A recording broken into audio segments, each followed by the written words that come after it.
All right, so yesterday you took a pre-assessment on product design.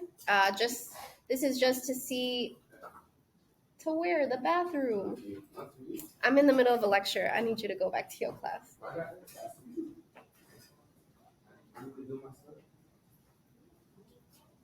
Let me see it. Anyway, so product design, you took a pre-assessment yesterday. This is just to see what you know. Okay. All right. So if I email him, he's going to be okay? That sounds like a no. You got 2 minutes, and then I'm sending you back. All right, so what do we think product design means? Anthony, what do you think product design means?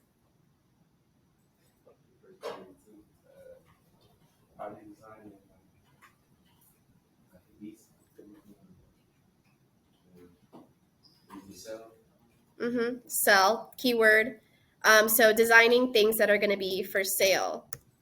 So products, right? Products are an article or substance that is manufactured or refined for sale, such as food products, such as beauty products, such as any kind of electronics, right? These are all things that are for sale. So then when it comes to product design is the process designers use to blend user needs with business goals. So those two things, business goals, user needs. So as it relates to graphic design, for us, product design is designing for the 3D. So if you think about it, this is packaging stuff that you'll design that will cover a product to be sold. So the example here being beets, Tanner. Right, so we have just one side of the beets here. On the other side, we have the kind of complete set.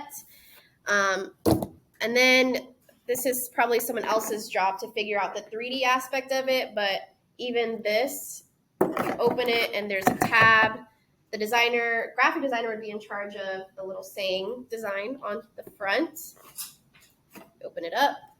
You got stickers and your beets. So like I said, someone else's job is to figure out the 3D aspect of it, like the actual packaging. And then for a graphic designer, our job would be to design the things that are going to go on that packaging, such as the picture of the beaks, how it's going to be designed. All right, Anthony, it's time to go back to your class. Go pass. So another example is designing consumer goods as it relates to graphic design. So examples being designing textiles or patterns. For example, someone's job, one of my college professors, her husband, was a textiles designer. He specifically designed carpets. So think about like a nice fancy hotel that has the big budget. They're hiring someone to design the carpet design that's going to go on the floor to elevate their space and to fit with their interior designs. So when it comes to graphic design, we're mostly looking at this stuff right here. So packaging design is a really big one. Another kind of product design is logo design, because that's going to go everywhere and anywhere on your product, on your little marketing materials. And then there's UI, UX design. So just a raise of hands, how many of y'all have heard of this term, UI, UX design? No? Never? Well, it's a very popular career path. You can even get a Google certification on this. You don't necessarily have to go to college for it, which is a good option if you're not looking to go to college. But UI, UX, UI stands for user interface. UX stands for user experience. So if I'm doing UI, UX design for, let's say, Instagram, what I would do is talk to all of y'all Instagram users, see what it's called pain points. So what's going wrong with the app? So what are the pain points? What things bring you discomfort? Is there something that's really hard to find? Let's say the privacy settings, I just don't know where they go or where to find them. And I always have to spend a couple extra minutes looking for it. So I would take that into consideration. If a lot of people have that issue, then I'm going to work to design that user experience so that it's better for them. And that's UI UX. So it's a lot of like app or web-based stuff. Then you kind of start leaning outside of graphic design, but it's still product design. We have fashion design, textiles, which we talked about, and then interior design. So interior design is also merging business goals with user needs. So for example, even this school had to be somewhat designed, right? And a lot of schools have the same kind of base, but think about the heights of the doors. They have to fit, all of our heights for the most part. And then we have the windows. What height are we going to make that? And then when it comes to the more kind of less permanent stuff, the desks. I changed them when we came back from break because I felt like the person that was sitting here was at a huge advantage, and then the person that was facing back was at a disadvantage. So to kind of even that out, I'm gonna flip them this way so that they both kind of are having to do halfway turns, right? So that is part of interior design, how your space is gonna work. Design, combining business goals, so my teacher goals, because the goal here is to teach y'all so that you can learn, and then user needs, so y'all not breaking your necks. Product design for this unit, we're going to do 3 things. The first one that we're starting today is pattern exercise. So we're kind of diving into this textile product design by making a pattern. So we're going to copy a pattern, recreate it so that we kind of understand how to make a pattern in Illustrator. And then after that, we're going to go in next week and we're going to design our own pattern from scratch. So what pattern am I passionate about? What pattern do I want to create? Because this pattern is going to go on a Vans shoe. So a custom shoe. You're basically making your own custom shoe. And that'll end in a little marketing campaign presentation. So for today, our floral pattern or pattern exercise. Let's talk about flowers a little bit because I think this is kind of fun. So flowers are everywhere. As you can hear by my sinuses, they're blooming. So is the pollen. And they're some of nature's best pieces of art.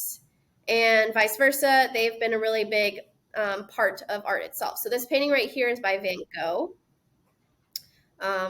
Flowers are really great for artists to use because they're nice subjects that don't move a lot. And they have really vibrant colors that they can play with. So then we take it more modern day. We have collaborations like this Supreme hat with the floral pattern. And so you can't see right here because my head's blocking it. But flowers and design go hand in hand. So think about all the floral patterns and designs you've seen. There's floral design itself, like people that arrange bouquets and flower arrangements for different spaces. And then there's floral patterns that go on curtains, wallpaper, furniture, clothes, shoes, backpacks, hats. So this example right here, I wanted to include because I thought the message was really great. So using flowers to communicate. This dress that you see up here is the dress that Jill Biden wore to her husband's inauguration. Politics aside, I want to focus on the dress because I thought the message here was really great. So on her dress right here and her coat at the bottom and even her mask, she, or the designer she hired, included all the state flowers of the U.S. states and territories. Does anyone know what the state flower for Georgia is? Do you remember from your elementary school lessons? Didn't they teach y'all that?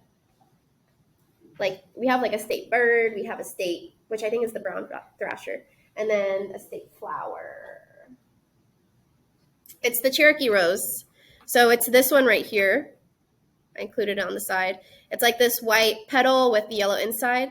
That's the Georgia state flower. So think about that flower being included on here along with all the other states' flowers as well. So using flowers to communicate this message of unity within the states of a country. Another good example of floral design or flowers in design is embroidery from Latin America. even though I will say all three of these examples are from Mexico because that's what I know. So if you have any input, anything you want to share with me, feel free to after we're done talking. But I'm going to share with you what I know, right? So in Mexico, there's an indigenous group called Otomi, and they do Tenango embroidery, which has been really popular. Even like bigger designers have kind of taken note of this and kind of appropriated it. But besides the point, really great embroidery, really big part of their culture. Then we have Istmo de Tehuantepec, which is a Oaxacan embroidery. So they make these beautiful flowers, and Oaxaca is a really great state in Mexico that has a lot of cultural exports. Like they have a lot of great arts. Day of the Dead is really big down there. They have like parades and everything, but a really great big cultural hub in Mexico. And then there is the traditional clothing from Chiapas, Mexico. So their traditional clothing has a lot of beautiful, colorful embroidered flowers. As you can see, there's a lot of fabric here, which means a lot of embroidery and a lot of time put into that outfit. All right, so the principle of design that we're focusing on here is pattern. The poster's back here. It exists. It gives you some more information, but pattern is a design created by keyword repeating elements. So repetition. Elements such as lines, such as shapes, and such as colors. So for example, this right here is plaid pattern. We got repeating lines and colors. This is called houndstooth, which you see on like a lot of kind of business clothes or more formal wear, I guess, like office clothes like that. Houndstooth, and then we have more floral patterns here. So today we're gonna exercise making a pattern, so that way we know what to do and we want to create our own personal pattern. So we're gonna recreate either of the following. So these are your three options. They're on eClass as well. So what you're gonna do is take a moment and look at the patterns, choose one, and once you've chosen it, you're gonna right click on it.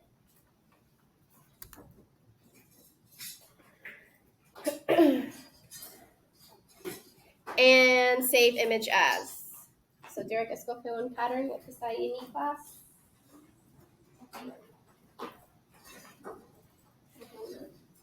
Right click, save image as. Let's rename this just pattern.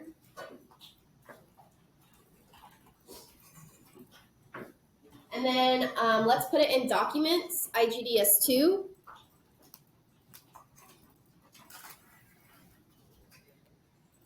And in IGDS2, we're going to make a new folder. So in that general white space, you're going to right click, go to new, go to folder. And we're going to rename this folder to be called Pattern Practice.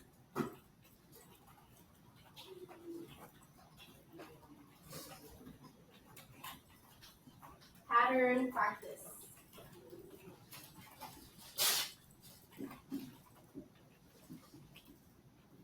Pattern Practice.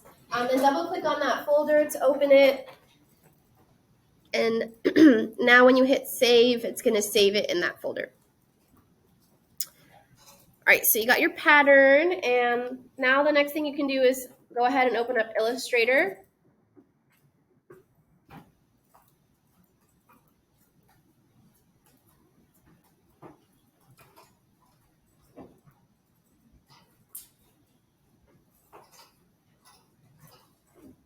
And hopefully these instructions make some sense. So you're going to, on Illustrator, start with new file.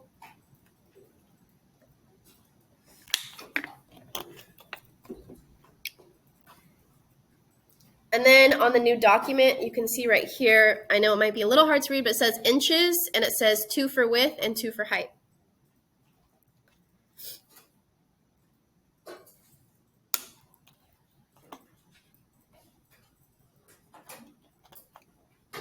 Once you got those things, you can, so start off with changing the inches first. Yeah. So you always want to change the unit first, because if you enter the numbers, it's going to change the unit. So always make sure you got your unit first, and then enter in the dimensions. So inches to 2, then you're going to hit create.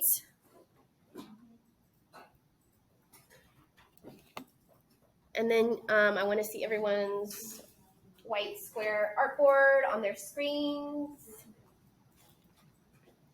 so we can move on to the next step.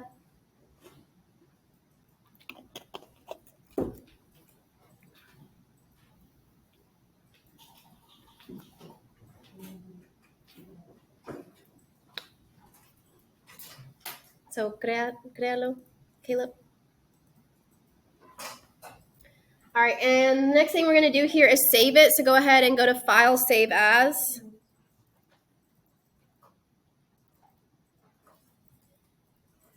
Then you're going to save on your computer. And we're going to name this file Pattern Practice right here.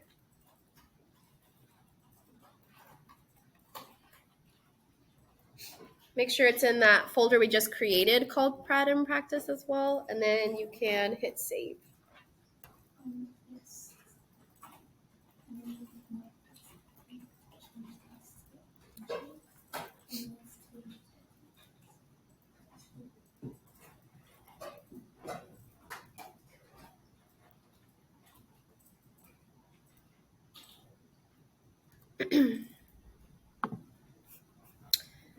All right, so after you hit save, what you're going to do is bring in your image from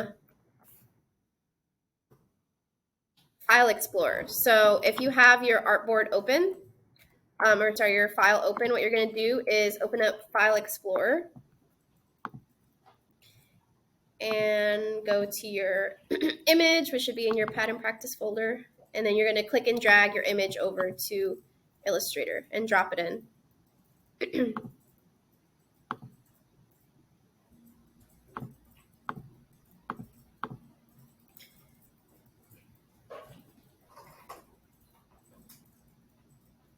then just resize it to fit your artboard. But remember that if, so the yellow one should be perfectly square. I think it's the block one with the black and white block and green. So what you're going to do for that one is resize it, holding down shift, make sure you don't stretch it. And you want to cover up the whole artboard. It's okay if you have 2 sides that come off the edges.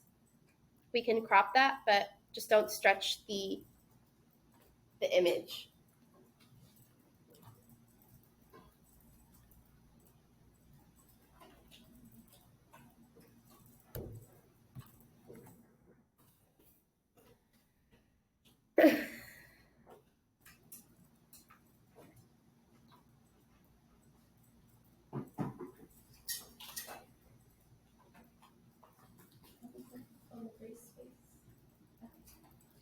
All right, so once you've resized it, for the people that got the black, white, and green, to crop your image, you're going to select your image. And then you're going to go to Object at the top and go to Crop Image. And so you can crop the edges, or to the edges, so you can get the surplus off. When you're done, you can hit Enter, and that's going to crop it for you.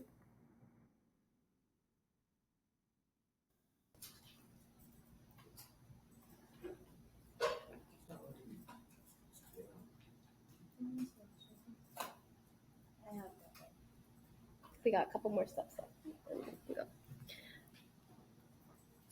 All right, so I'm gonna keep going on with the instructions, and then if anyone has any like individual questions, I'll come help you out after. So let's say you have your image on your artboard and it looks good. You're going to select your image and then locate the properties panel. If you can't find the properties panel, you're gonna go to the top where it says window and go to properties, and that's gonna pop it open for you. So with your image selected, you're going to look for the opacity. So right here, the opacity we're going to lower to 50.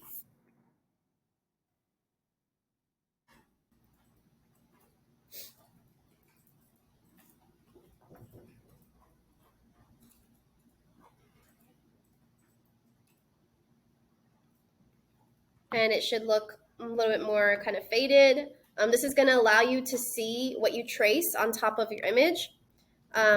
Once you've lowered the opacity, you're going to look for your layers panel. Jonathan?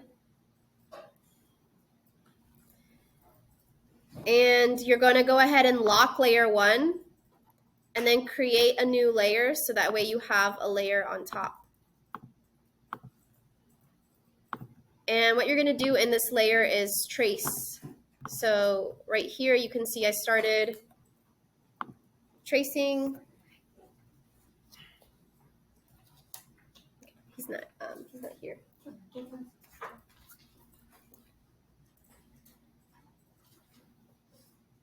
So in that second layer, you're going to trace. So I used pen tool. And what was the key element of a pattern? What makes it special? I said the key word for a pattern is that it, Fred? Yeah, it's repeating. So what that means for you is if you create one thing on here, you can more than likely just copy it and paste it. So I can copy this sunflower, make it a little bit smaller, and I can get this sunflower. There will be certain things that are a little different. So this one's a little different from this one. So I created them separately. But if I see another one that looks the same, like this one, I'm going to copy it and paste it over here. So that's the good thing about the repetition. All right, so get to tracing, Baronade.